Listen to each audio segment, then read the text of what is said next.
Welcome. This is a spoken exploration of human freedom and divine sovereignty, drawn from the biblical text itself and framed within God's unfolding promise plan.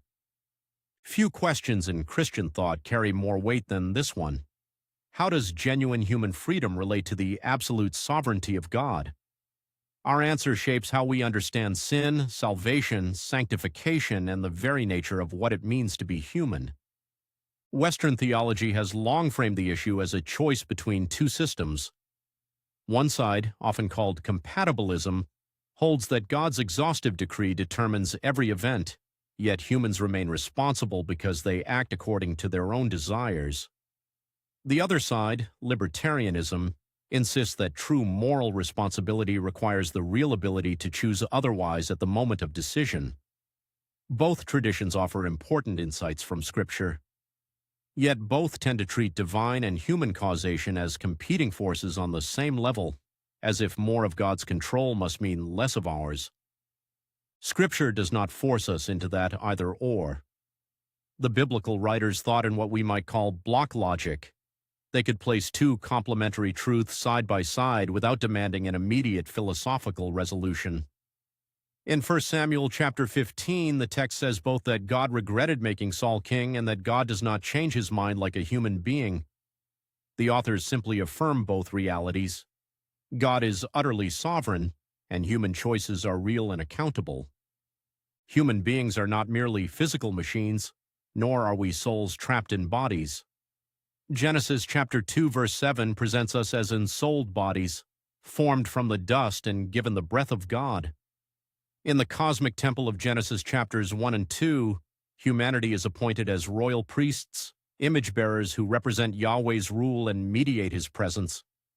Freedom is not an evolutionary accident or an absolute right of self-creation. It is a granted vocation. God creates free agents, both heavenly and human, so that they may partner with him in genuine covenantal relationship. This freedom unfolds progressively within the one promise plan of God. In the beginning, in the state of innocence, Adam and Eve possessed real capacity both to obey and to disobey. They stood as vice-regents under Yahweh's sovereignty, able to sin and able not to sin. Then came the fracture.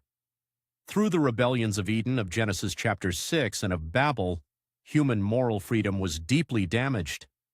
Image-bearers retained the capacity for ordinary choices, yet their hearts turned inward.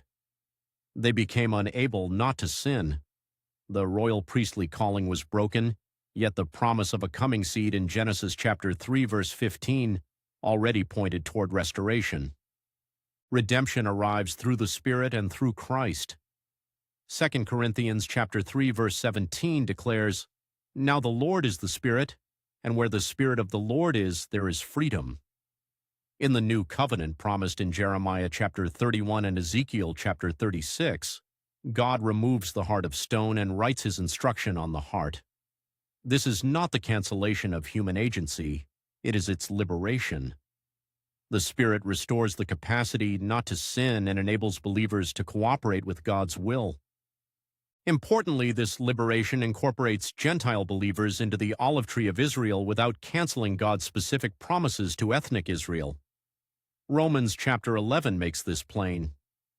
The one people of God, Jewish and Gentile together, function as a kingdom of priests within the expanding cosmic temple.